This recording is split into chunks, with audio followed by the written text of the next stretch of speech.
ამ წუთებში ბარბარე რაფალიანცის ოჯახის წევრები მთავრობის კანცელარიაში პრემიერ-მინისტრის წარმომადგენელს ხვდებიან. ისინი ირაკლი ღარიბაშვილთან შეხვედრას ითხოვდნენ, რადგან პრემიერთან შეკითხვები ჰქონდათ, რატომ არ იქნა გამოძიებული ამ დრომდე 2012 წელს გარდაცვლილი შვილის საქმე.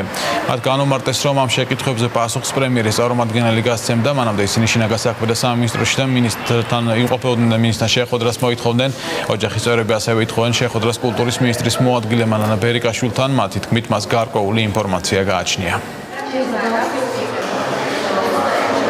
როგორ გაიმეტეს ბავშვი, ვინ მოკლა ბავშვი, დღემდე რატომ არის, ვინ იმალება ამ მკვლელობის უკან, რატომ არიან ჩუმად, რატომ დუმან დღევანდელი მთავრობა, ღარიბაშვილმა მოგვცა ადრეში უნდა გახსნილიყო იმის მთავრობაში მოსვლიდან ადრეში უნდა ყოფილიყო.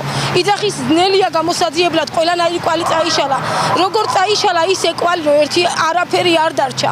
თუ ირაკლი ღარიბაშვილიც არ შევხვდებათ, შევხვდებით რომელიმე ნაციონალობის წევრს და ვიტყვით და მე გამოვლენ თვითონ ნაციონალები და იტყვიან, რომ ეგ არის თქვენი ოცნება, მოვიდა ოცნება, ბავშვის მკვლელობით დაიწყო ოცნება, 2 წელია იწელავენ და თითქოს არ